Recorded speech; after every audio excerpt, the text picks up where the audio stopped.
कृष्णा, अशास्त्र विरहित जो तपस्या है, जो शास्त्र विरहित नहीं है, वो धरती में संकट ही पैदा करता है। अब हम जीवन में सफलता प्राप्ति नहीं कराता है।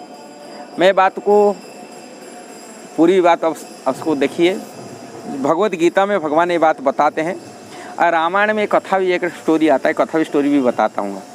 भगवान इसलिए बताते हैं ये आसुरी संपन्न व्यक्ति ही ऐसा कार्य करते हैं जो शास्त्रों को तोड़ कर ही अपने हिसाब से उन्होंने यज्ञ दान तपस्या आदि करते हैं। ये भगवत गीता की 16 अध्याय में दैव असुर संपद योग में भगवान बहुत अच्छा तरीके व्याख्या की है। 16 अध्याय बताए, 17 अध्याय बताए, 18 अध्याय बताए, अलग अलग और तमोगुण की रजोगुण की ये बताए। आसुरी गुण में किस प्रकार यज्ञ तपस्या आदि करते वो बारे में भगवान ने बहुत डिटेल बताए। इसलिए भगवत गीता की यथारूप, जैसे भगवत गीता यथारूप, अब जरूर इसकी जरूर 16 अध्याय भगवत गीता पढ़िए। और आसुरी गुण संपन्न व्यक्ति ये करते। भगवान ने बताए जम शास्त्र विधि मुत्सृज्य वर्तन्ते कर्मकारत न स सिद्धि नापनति न सुखम न पराम गति। जो शास्त्र विधान को छोड़ देता है और अपने मनमाने ढंग से कार्य करता है, वैसे करने वाला, तपस्या करने वाला, यज्ञ करने के लिए दान करने वाले व्यक्ति को न इसी जीवन में सिद्धि प्राप्ति होता, न सुख प्राप्ति होता, न परम गति को प्राप्ति कर पाते हैं।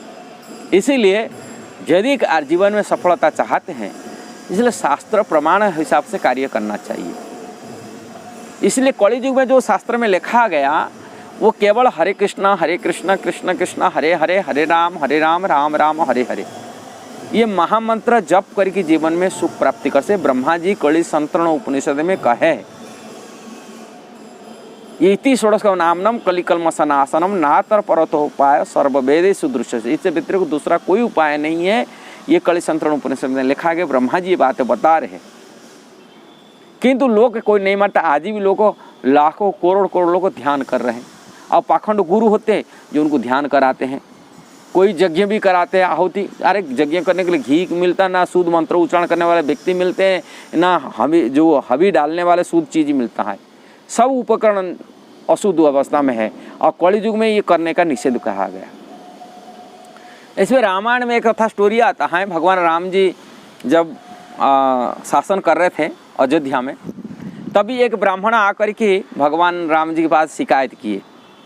क्या शिकायत था? उन्हीं के अकाल में उनकी पुत्र मृत्यु हो जाता था। ब्राह्मण बोलते पिता रहते रहते पुत्र की कैसे मृत्यु हो रहा है?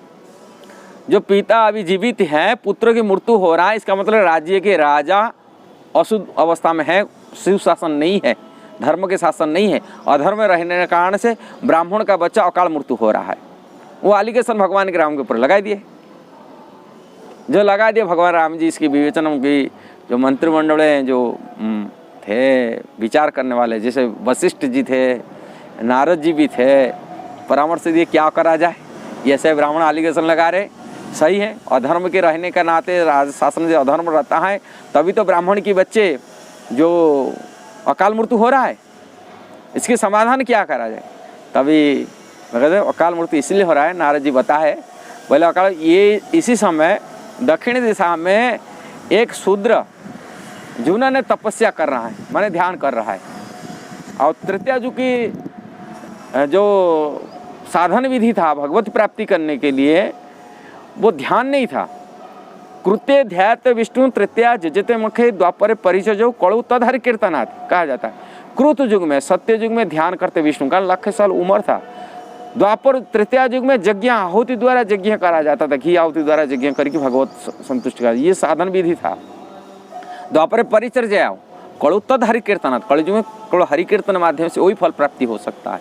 हरिनाम हरिनाम हरिनाम ही केवलम, कड़ो नाचते हुए कतरी नहीं था। कलि युग में दूसरी कोई पंथा नहीं, केवल हरि के नाम हरिनाम ही केवलम कहा गया। लोग उसको उल्टा सीधा शास्त्र को छोड़कर अपने हिसाब से भजन कराते, अपने हिसाब से साधन कराते, लोगों को पथभ्रष्ट कराते, जिसी कारण से धरती पर अनिष्ट हो रहा है। धरती में जो आज अशांत है, दुख है, कष्ट है, इसका कारण है जैसे ब्राह्मण की भगवान वहाँ बता रहे हैं, नारद जी बता रहे, ये कारण वो शूद्र था, वो उनको ध्यान करना नहीं था। इसलिए भगवान राम जी तुरंत विमान मंगाए वही पुष्पक विमान को ध्यान किए, पुष्पक विमान जैसा आए गए, पुष्पक विमान जाके उनका गला काट के आए। कारण धर्म के शासन यही है।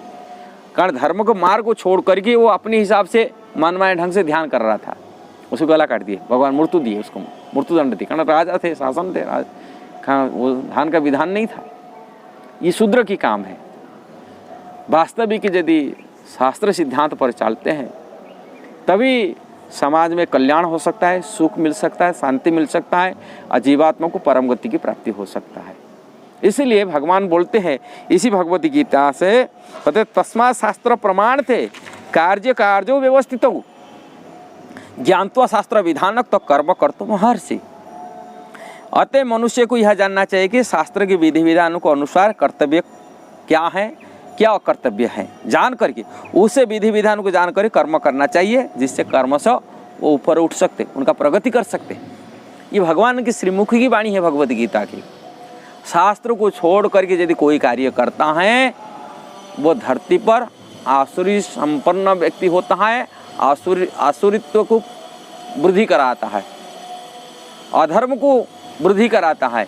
इसलिए संसार में, समाज में, धरती पर वो दुख कष्ट ही प्राप्ति होता है। अकाल मृत्यु होना, इस प्रकार बीमारी फैलना है, तकलीफ मिला, कारण अशास्त्र विहित कर्म है। इसीलिए हमेशा शास्त्र विरहित कर्म करना चाहिए, जिससे करने से जीवन में सुख, शांति और परम गति को प्राप्ति हो सकता है। यदि ये वीडियो आपको अच्छा लगा जरूर लाइक, शेयर, सब्सक्राइब करना है। हरे कृष्णा, जय श्रील प्रभुपाद।